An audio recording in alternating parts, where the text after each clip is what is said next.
परसों सुबह 9 बजे ऑफिस जाने की तैयारी कर रहा था, तभी फोन आया। नंबर देखा, अनजान।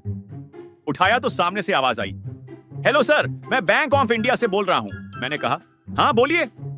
बोला, सर आपका अकाउंट ब्लॉक हो गया है, आपको तुरंत केवाईसी अपडेट करना होगा। मैंने सोचा, वाह, ये तो क्लासिक स्कैम है। लेकिन मेरे दिमाग में एक शैतानी प्लान आया। मैंने रोते हुए आवाज में कहा, भाई साहब आप बहुत अच्छे टाइम पर फोन किया, मेरी तो जान बच गई। वो बोला, क्यों सर, क्या हुआ? मैंने कहा, भाई आज मेरी शादी है और अकाउंट ब्लॉक हो गया, अब पैसे कैसे निकालूंगा? दुल्हन की फैमिली तो मुझे मार देगी। वो थोड़ा कंफ्यूज हुआ, बोला, सर आप घबराइए मत, बस आप मुझे अपना अकाउंट नंबर और ओटीपी दे दीजिए।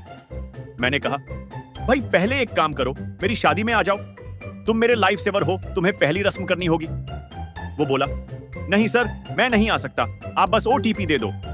मैंने कहा, नहीं भाई, तुम नहीं आओगे तो मैं ओटीपी नहीं दूंगा, तुम्हारे बिना मेरी शादी नहीं होगी। अब वो पूरी तरह परेशान, बोला, सर प्लीज मैं बिजी हूं। मैंने कहा, अच्छा ठीक है, तो फिर तुम मेरे ससुर से बात करो और उन्हें समझाओ कि अकाउंट ब्लॉक क्यों हुआ। फिर मैंने फोन अपने पापा को दे दिया और बोला, पापा ये बैंक वाले हैं, इनसे बात करो। पापा ने फोन उठाया और बोले, हेलो तुम कौन हो? वो स्कैमर घबरा गया, बोला, सर वो मैं बैंक से हूं। पापा ने कहा, कौन सी ब्रांच से हो? वो बोला, सर वो। पापा ने कहा, तुम्हारा एम्प्लॉय आईडी क्या है? स्कैमर ने फोन काट दिया। लेकिन कहानी यहां खत्म नहीं हुई। 10 मिनट बाद दूसरा फोन आया, इस बार किसी और नंबर से। उठाया तो बोला, सर मैं आपकी इंश्योरेंस कंपनी से बोल रहा हूं।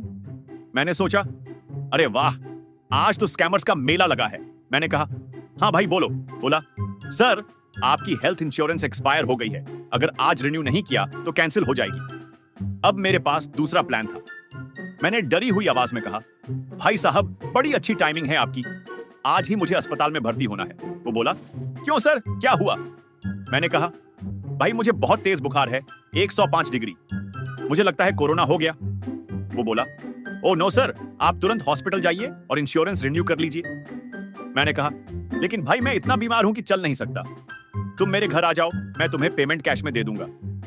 वो बोला, नहीं सर, कैश नहीं लेते, ऑनलाइन पेमेंट करनी होगी। मैंने कहा, अच्छा तो फिर एक काम करो, तुम मुझे अस्पताल में एडमिट करवा दो, प्लीज भाई, एम्बुलेंस भेज दो। वो बोला, सर हम एम्बुलेंस नहीं भेजते। मैंने कहा, तो फिर तुम किस काम के इंश्योरेंस वाले हो? मैं बीमार हूं और तुम मेरी हेल्प नहीं कर रहे, मैं तुम्हारे बॉस से कंप्लेन करूंगा। वो बोला, सर आप समझ नहीं रहे। मैंने चिल्लाकर कहा, नहीं तुम नहीं समझ रहे, मैं मर रहा हूं और तुम बस पैसे की बात कर रहे हो, तुम्हारे पास दिल नहीं है, तुम इंसान नहीं हो।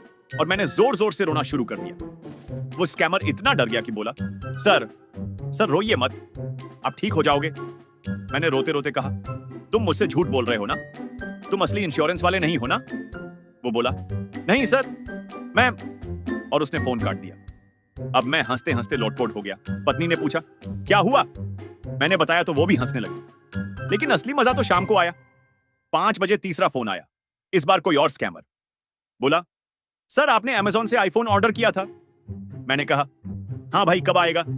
बोला, सर वो गलत एड्रेस पर जा रहा है, आपको अपना एड्रेस कंफर्म करना होगा। अब मैंने सोचा, इन लोगों को सबक सिखाने का टाइम आ गया। मैंने कहा, भाई एड्रेस तो दे दूंगा, लेकिन पहले एक सवाल, तुम लोग पूरा दिन स्कैम ही करते हो या कभी असली काम भी करते हो? वो शॉक में बोला, सर मैं स्कैम नहीं कर रहा। मैंने कहा, अरे भाई झूठ मत बोल, आज तुम तीसरे स्कैमर हो जिसने मुझे फोन किया। पहले वाले ने बैंक वाला बनकर बुलाया, दूसरे ने इंश्योरेंस वाला बनकर, अब तुम अमेज़न वाला बनके। वो बोला, सर वो। मैंने कहा, चुप, अब मेरी बात सुनो, तुम लोग इतनी मेहनत करते हो स्कैम करने में, अगर यही मेहनत असली काम में लगाओ तो करोड़पति बन जाओगे। उसने कहा, सर लेकिन। मैंने कहा, लेकिन कुछ नहीं, अब तुम मेरी बात सुनो, मैं तुम्हें जॉब दूंगा, मेरी कंपनी में आ जाओ, सेल्स का काम करो, तुम्हारी आवाज बहुत अच्छी है। वो पूरी तरह कंफ्यूज, बोला, सर सच में? मैंने कहा, हाँ भाई, तुम कल मेरे ऑफिस आ जाओ, मैं तुम्हें इंटरव्यू के लिए बुलाता हूं। अब वो थोड़ा सोचने लगा, फिर बोला, सर थैंक यू, लेकिन मुझे इस काम में ज्यादा पैसे मिलते हैं। और उसने फोन काट दिया। मैं हंसते हंसते गिर गया। पत्नी ने कहा, कम से कम तुमने कोशिश तो की उसे सही रास्ते पर लाने की। अब जब भी स्कैमर फोन करते हैं, मैं उन्हें 5 मिनट तक उलझाए रखता हूं। क्योंकि अगर वो मुझसे 5 मिनट बात कर रहे हैं तो कम से कम उस वक्त किसी और को तो स्कैम नहीं कर रहे।